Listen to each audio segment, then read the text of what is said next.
Aye. Here we are on location for this week's Ask Ron in Orlando, Florida at the Quick Start Real Estate School. And along with Ron, we have some special guests. The two that are dressed alike are guess who? The Wolf Couple. And then we have Ron's much younger sister, Barbara. She's joining us. So question number... Also one of our mentors, by the way. Yes, she is. Here in Florida. Question number 1 is from Mike. What do you... He's in Wisconsin. Okay. What do you do if your seller passes away when you are paying them monthly payments for an owner financing deal? Okay. My soon-to-be seller has his mortgage payments automatically deducted from his bank account, so I will just pay him since he has equity coming later. However, if he dies, I won't know about it, nor will I be notified of any foreclosure due to non-payment. I know the short answer would be for me to pay the bank, but I would not know about the death until later. Suggestions? Yeah. You want it? Yeah. You want Well, it? first half, you should be doing the payment to the bank, have the change of address, so that wouldn't be a concern. So instead of the seller paying the mortgage payment, you're paying the mortgage company yourself. Yes. Correct. Yeah. I assume you're paying the seller and payments come out of his account. So just, you need to get with the seller while he's alive. Yeah. And make him understand to let him stop taking it out of his account and figure out when that can happen. And then you start making it that month while he's alive. And you should get this in writing now. Just draw off a little addendum, no biggie. And then you got to get an authorization to release from the seller, signed, and I would get that. There's a form that we use the seller notifies the bank that you're managing the property, and I'd get that signed. I don't know if that's on the Gold Club site or not. Yes, it is. Okay, Yes, good. they call it, instead of the change of address, it's Sometimes they call it the lender letter. Yeah, but you do need to send, anytime you go out on a deal meeting and the house has an underlying mortgage, you've got to get this signed so that the actual seller has no more contact with that mortgage company. Otherwise, they could say, hey, by the way, I'm selling the house. All right. And even then now, the next question is, does he have a wife? And is she alive? And if not, does he have children? Because somebody's going to get these notices. Hopefully the bank will send them to you, but I can't promise you that because they don't always do what we ask them to do. For some reason, they just don't listen to us. But even if you don't get the notices, as long as you're making the payment, you don't have an issue. Right. Just keep making that thing. But I would want to try to get the bank to send me the stuff. And honestly, I got no problem at all. If the man dies and he does not have heirs, I contact the bank and say, I own this property now, please send the information to me. And then they ain't gonna call a loan due. Guys, we run into a lot of elderly sellers out there in Arizona, and this is kind of sometimes an uncomfortable conversation, but you do have to talk to them if they're elderly like that. What's going to happen if you've got a 10-year term on a loan and they're 85 years old? That discussion should happen at some point. Why? What's the problem with that? Well, you know what I mean. I mean, just to make sure. What's the definition of elderly? I used to say little old lady. Now I say little older lady because they're just about the same age as me. But guys, listen. We're called seniors. Seniors. Okay, that's right. Now, just here's the thing. Blame it on your lawyer. If you ever have to have an uncomfortable conversation with somebody, say, listen, you know lawyers are crazy and they want to do it, they think a certain way, but my lawyer is demanding we get this. Okay. The next question is from Patrick in Florida. What if my deal is funded by a private loan and is due in 12 months, but my tenant defaults near the end or just still doesn't have their credit in good standing to qualify for a loan to cash me out? Okay. BJ? Go ahead. So if you're, if right now it's funded by a private loan. Yep. Okay. 1-year balloon. 1-year balloon. And if your tenant doesn't have a good credit to cash you out at that time, well, obviously you're going to work with them and try to get them in a position that they can cash you out, but... All right, they can't. Year's up, balloon's due. Okay, so the balloon is due, then, well, at that point then, and your tenant's they're out. So Let me if they answer. can't cash you out, then they can't cash you out. You're All gonna right, get let's their play what if. non-refundable option deposit, and they're gonna be out. You wanna work with them to do what you can, but you did get a non-refundable option deposit from them, and so they That's right. can't. And so Yes. you're gonna put somebody else in there and try to get somebody else Now, qualified to got get you got out. one other thing we gotta do though. You cannot lease option this house out beyond that balloon, Right, because now tenant buyer don't buy, and the lender wants to raise Cain. right, They have no claim, their time is expired, right, they're gonna lose their deposit unless you can fix it. right. However, you have got to go to the private lender and get them to extend it. They don't want the money back anyway. Nope. They want the interest. So tell them to put another year on here for me, Yeah, and I'll put somebody else in here, and they'll do it. Now listen, what's his choices? Extend it or take the house? right. And Those so are his two choices. you just gotta work with them and see if you can get the loan extended and see what you can do on I that. ain't gonna end work of with it. him. I'm gonna tell him, we need to extend this loan another year. That's right.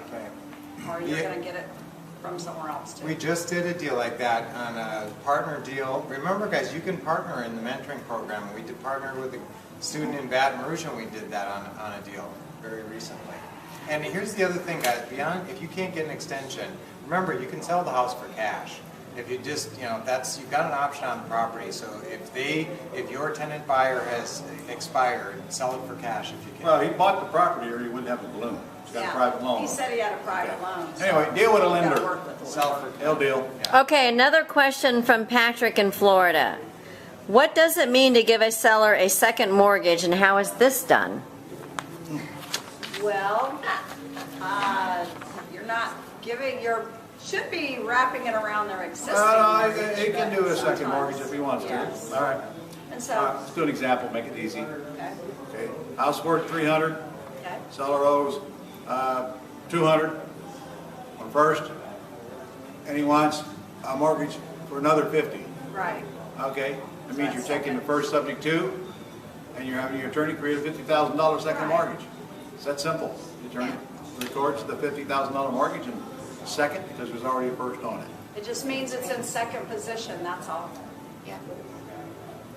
Simple. Usually I do a wrap around the whole thing for $250,000. I make the seller a payment, they make the payment to the bank.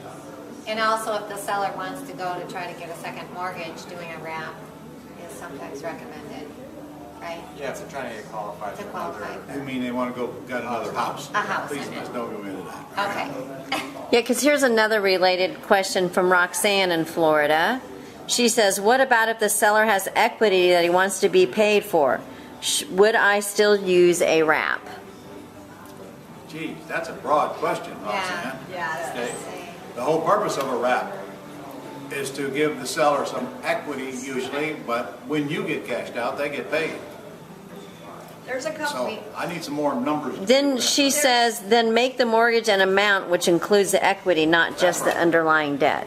Both. Right. It's a wrap because it wraps around the underlying debt, and it usually is bigger than the underlying debt. They get paid when you get paid. so if the seller wants some equity, as you mentioned, there's ways that you can get the seller equity. You can give them money down, you can structure it so they'll get it on the back end. There's different ways Yeah. without knowing all the details, but there is a way to get some seller equity, even though that we can still wrap it around and still get the seller some money. It doesn't mean that the seller doesn't always get money or never gets money. You can still give the seller some equity and still wrap it around it. Okay, so here's another question. The next one is from Michael in Tennessee. Hey, Michael. It's a little involved, but I'll explain it. Okay, so Michael says, I have a property and must make a decision. It's a 2-unit, 3-bedroom, 2-bath, 2-in-1. I have rented them out monthly for 15 years free and clear. Thinking about selling it and want to get out of monthly and move to nightly rental. Nightly? Well, Airbnb. Yeah, should I sell the property, which will sell for $185,000 free and clear, and buy maybe 2 or 3 more houses in the resort area on nightly rentals by a 1031 exchange? Well, yeah, That's a good idea. but we just did a podcast on that. And these two guys are the ones who brought it to me. So yeah, sell that thing for all cash, but take the money and go buy 3 properties or 4 with owner financing and use the cash to pay their down payments. Yes. That's right. So we go to the seller, we're sorry, but instead of doing no money down, Mr. Seller, we have to give you some money down. Yeah. And if you've got What if it's a Mrs. Seller? if he's got 185,000 to work with, I mean that's 4 big down payments at least. Yeah. Yeah. Yeah. And if you identify these properties within 45 days of when you close on this property that you're selling, you can do those 3, and if you can buy more within that 45 days, you can buy as many as you want. So you can exchange into a lot of properties off that one property. And you can. Right, and notice he said you want to exchange it for a down payment in those properties. He did not say go buy Right. cash for those properties. And that is the point. You use that cash to go put down payments on lots of properties and get them under terms. Multiply your asset Yes. base by 3 or 4 or 5 times. You multiply your cash flow 3 or 4 or 5 times, and you. Here's the good part: you take that 185 and you buy 3 or 4 properties with it. Now you're going to go lease option them out and get at least that 185 back from non-refundable deposits that you get to spend any way you want. Tax-free. And this is kind of complicated. If you want to listen to the podcast, you can. TheMentorPodcast.com if you want to hear the Yeah. secret. Yeah, and then it's /1031. And there is a lot of secrets there, guys, including if you keep rolling forward all your depreciation and all your profits, you can actually never, ever pay taxes on all your real estate Say profits. what? The rest of your life. Say what? And never, even when you're dead. Nobody will ever pay taxes. Your heirs will never pay taxes. We're getting complicated. Yes. Okay, so the final question for this week's Ask Ron is from Lawrence in Louisiana. I have someone with multiple properties. They want to sell them. I would like to take them over on a land contract for each one. I don't have the funds to pay closing costs on all 4 homes. If the seller is willing, can they just put their properties in land trust and assign the beneficial interest to me with my LLC as trustee and avoid closing costs? Well, yes, but it's just a little bit illegal. In title transfers to properties, the state wants their transfer tax, whatever that is. Now, I probably wouldn't propose that to the seller because A, it's going to catch up and bite you in the butt. B, you might turn off the seller because he might think you're slimy trying to do tricks. In Louisiana, the closing costs aren't very high. Why don't you just go figure out what they are, go raise the money by having somebody else put them up. I don't know, let's say they're $3,000 for all 4 properties. Get a friend to put up the $3,000 and tell him you're paying back $4,000 as soon as you put a tenant buyer in the first one. Right. And the worst that could happen is you get it under contract and you find your tenant buyer that's going to come in with money and is going to pay closing costs. Yeah, that's assuming they're not Right. rented, but even if they are rented, Yes. all right, I would turn them into tenant buyers, and if they don't want to buy the house, I'd give them their notice to move and put a lease option tenant buyer in the house. A very good point here is if you need money for closing costs or if the seller wants a little bit down, you can set the closing with the seller 30 days out and get permission to show the property in the interim. If it's vacant. Yes, if it's vacant, and oftentimes collect a non-refundable option deposit before you ever owe it to the seller or owe it for closing costs. Yeah, but don't be collecting that deposit until you have that property tied up. Under and- contract. Under contract, absolutely. And of course, you better make sure you close on it. Yes.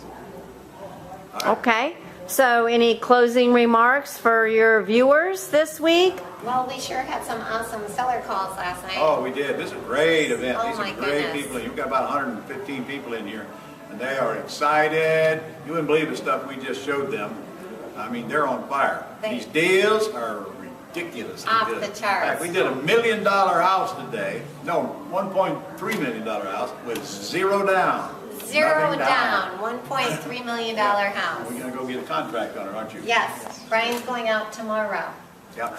Absolutely. Incredible deals. And even on the lower end, we had an offer that the seller wouldn't do terms on a $280,000 house, but bold enough to ask, what would you except for cash, and they came from 280 to 170. That's So- right, that was on Live Seller Calls That's last right, night. that's right. You did So- the contract for us. You never give up, if not this, then that, so you gotta learn to negotiate with, if it's not gonna be terms, then maybe they will do cash, but you just never give up.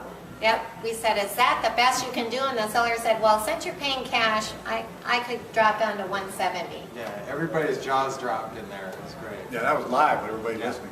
Yeah, and we had some great negotiating last night. I know Brian had a no lead and turned it into a yes That's lead because he right. didn't give up. He was persistent and stuck in there and turned a no into a yes. And so that's what it's all about, folks. You just don't give up. I know in the beginning I used to be very meek and mild, and the seller would say, no, I don't want it. And I'd say, okay. Realize that didn't get me anywhere, so you got to learn to ask the right questions in the right way and just be persistent.